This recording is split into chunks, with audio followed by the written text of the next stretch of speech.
Hello and welcome to class number 2 of this UPSC CSE Mains Answer Writing Initiative. As you know, in this initiative, my effort, my endeavor is to make sure that you master the skill of answer writing. If you attended the class number 1, I hope all of you are now clear about the structure of the answer, how to go about writing the answer, how to divide things in introduction, main body and the conclusion. In case you have not watched class number 1, I would highly advise you to do that. The link for that I will give in the description of this video. Do check that out. This will be an ongoing series wherein each and every class I will be picking up a previous year question that UPSC has asked, answering that for you with giving you examples, and in the end of the class I will be giving you a homework for you as well, and I would want you also to try and write an answer to that question. You can submit the answer to me on my email ID. I'll give you a feedback, or you can also leave that as a comment in this video, and each and everyone can read your answers and give feedback to you as well.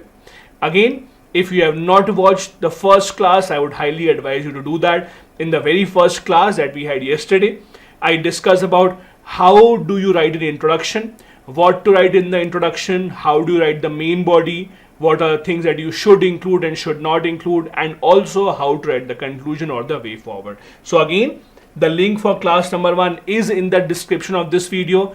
Go and check that out just in case you have not taken up that class. Now in today's class, we are taking up one more question that UPSC had asked in 2023 itself. In class number 1, we took a question from GS1 that was based on suicide, increasing rate of suicide amongst women in India, factors related to it. Today we are moving to GS paper 2. From GS paper 2, this is the question I have taken up. The question is, constitutionally guaranteed judicial independence is a prerequisite of democracy, comment. Now these kind of questions are very interesting. The first thing to notice here is they are not asking you anything specific. For example, they are not asking you, tell me how does the constitution maintain judicial independence. They are not asking you, is judicial independence good or not. They have just given a statement and then the directive word is comment.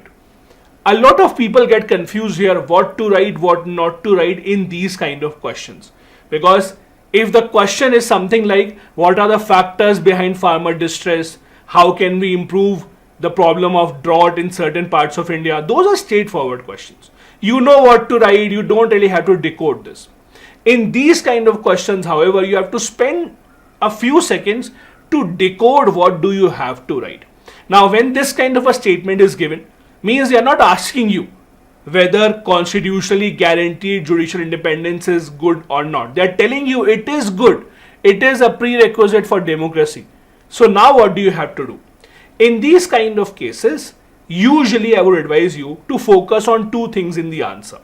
First, tell why is judicial independence important? Because a question is saying that judicial independence is important. So why is it important? Give a few examples there. And then how has the constitution mandated this? Means what are the examples that we see in the constitution?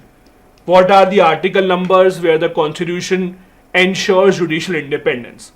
Now, before writing any answer in the mains examination, I know in the mains examination everyone will tell you that there is not enough time, you have to rush, you have to start writing. That is true.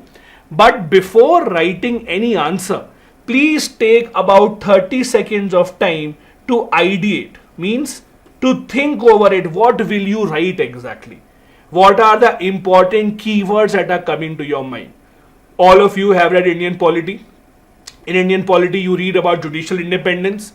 What do you mean by judicial independence? Means allowing the judiciary to work independently without any pressure either from the legislative or from the executive. In simple terms, that is judicial independence. Now, how does the constitution maintain it? You know a lot of examples for this. For example, salary is a charge expense rather on the consolidated fund of India. You know that their removal process is extremely difficult. Even the appointment process where the government cannot really interfere. Then there is provision for punishing someone for the contempt of court. Now, these are a few examples that you can quote in how the constitution has ensured independence of judiciary. Again, there are innumerable examples that you can quote. In the first class, I told you that give as many examples as possible. Give concrete examples. In polity-based questions, it's always good if you remember the article number, please mention that. Now, I know it is not possible for you to remember all the article numbers. It is entirely true. I also don't advise you to now start remembering all the article numbers. But Supreme Court, judiciary is one of those topics from where remembering article numbers can be extremely helpful for you.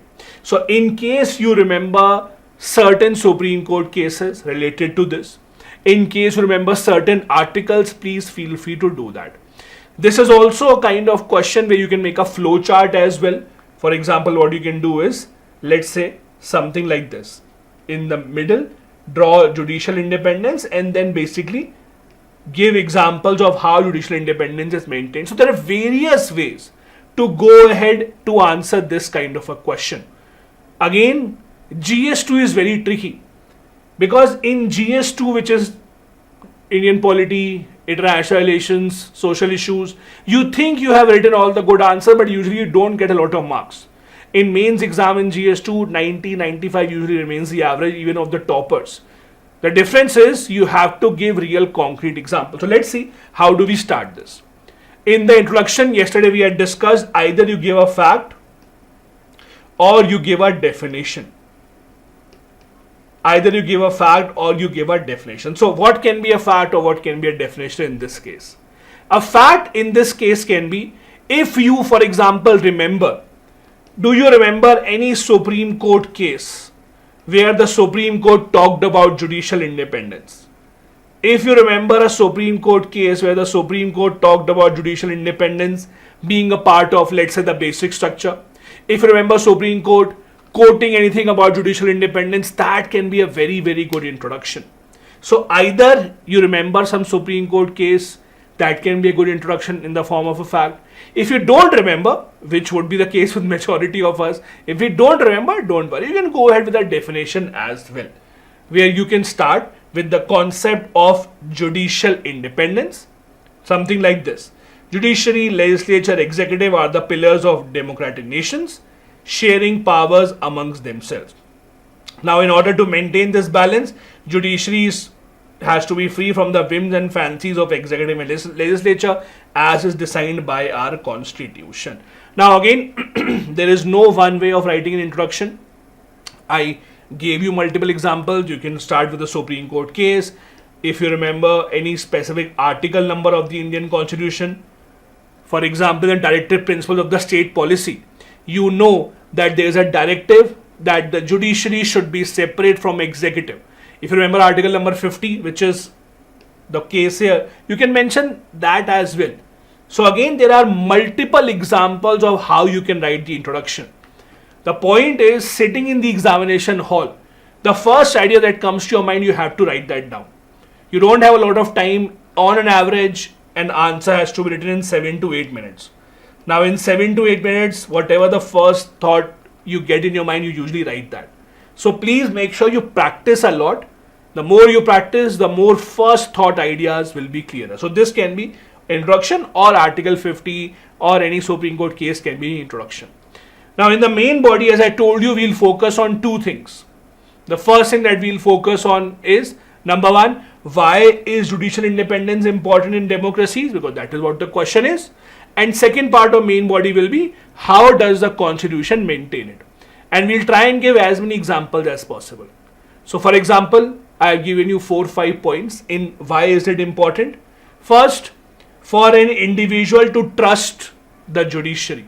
If I'm an individual and if the government does something against me, the only option I have is go to the judiciary. If my rights are violated, where do I go? I go to the judiciary. Here again, I can give examples of Supreme Court cases. Here I have taken examples of K.S. Puttaswamy judgment, where right to privacy was considered as a part of fundamental rights. This judgment is extremely important. It was asked by UPSC as well. Now, I'll give you one more example here. Supreme Court is a final interpreter of the Constitution. This also underlines why judicial independence is important. Again, there are multiple examples I can quote from here. I've taken our everyone's favorite Keshwanda Bharti case. So you can give an example here of Keshwanda Bharti case, how judicial independence has ensured that the constitution is interpreted in a way that changing the constitution completely has been made impossible. Similarly, I have taken one more example here of Minerva Mills case, and the connection is if the judiciary's independence is not maintained, then legislature and executive can make multiple changes, can make drastic changes. That is why judicial independence is important. And one more example in the end, that is to build people's trust and importantly to maintain the rule of law in the society. This is also something that the Supreme Court had said in the Nandini Sundar case, that is rule of law is an integral part of a democracy. This is where I am making the first part of the main body, where I am making a point that why judicial independence is so important in a democracy. Any of these 4 points can also be used in the introduction part. Remember, in the introduction part, as I told you, you can start with the fact any of these 4, along with the example of the Supreme Court case here, can be used in the introduction as well if you want to start like that. So it really depends upon you. Second part of the main body, we'll be focusing on the constitutional provisions, how the constitution ensures judicial independence. All of you have read this in Indian polity. I'm sure this is easy for you. So I've taken a few things. Security of judges, tenure, for example, their retirement age is fixed, very difficult to remove them. In the history of India, no Supreme Court or High Court judge has been removed, although there is a process for it. You all know that. Removal of judges. And if you actually see, I am mentioning article numbers wherever possible. I know for a fact it is impossible to remember all the article numbers. It is impossible to remember a Supreme Court case regarding every single thing. So I'm not expecting you that when you write an answer, in every point you will be able to give an example of a Supreme Court case. That is not my expectation. But if I am giving you a model answer here, I will give you as many examples as possible. It will not be possible for you to recreate this entire exact answer in the mains exam. I also know that. You also should know that. But as far as possible, as much as possible, try and quote these examples of article numbers, Supreme Court cases, etc. What else does the Constitution guarantee? Powers and jurisdiction, which cannot be diminished. Then there are other examples of power to punish for its own contempt and contempt in other courts. And again, article number 50, directive principle of the state policy, which I told you earlier could have been used in the introduction of the answer as well. So it depends really upon you. As I said earlier, and I'll repeat this once again, there is no one perfect answer. There are answers written in different forms and different styles. In fact, even as the examiner, I do not want everyone to write the same answer. If as an examiner I'm checking, let's say 20 copies a day, everyone writes the same answer, why would I give anyone any extra marks? I would rather give everyone average marks. That will not help anyone. So for me as an examiner also, I would like to see something new. From the student point of view also, there is no one single way to write the answer. Give as many examples. This is the reason why we study so many important Supreme Court cases when we prepare for Indian polity for the mains examination point of view. Remembering Supreme Court cases is not that important for prelims, but from the mains examination point of view, it is extremely, extremely important. Now, how do we conclude this? Again, in the conclusion, I've taken one more example, this time of S.P. Gupta case. The Supreme Court in this case had quoted independence of judiciary is a fundamental pillar of the Indian Constitution and it should not be compromised at any cost since it is a bedrock of India's democratic system. So again, you can see an answer filled with examples. I'm not saying you should remember all of them, but this is how you write these kind of answers. I hope this was clear to you. Now, before I leave, there is a homework for you as always. This is again a question that was asked in 2023 mains examination GS2. I told this earlier as well and repeat this. If you are practicing answer writing, you don't have, let's say, content for this particular question, you want to do a Google search, please do that. No problem at all. But try and write in your own language. What I don't want is for you to copy paste an answer. that will not help anyone. Take content, no issues, try and learn so that the next time you practice, you are able to remember that.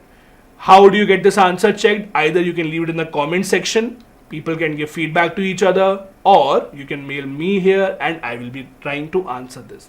I'll be back with the next class, class number 3 soon, but again, I will be as regular as you are over here. The effort is to make sure that you master the art of answer writing. If you have not subscribed to our YouTube channel, please do that right away. There are many other videos that you can check out about current affairs, mains answer writing, and political science and international relations. Thank you so much for watching. Have a good day ahead. Bye bye. Jai Hind.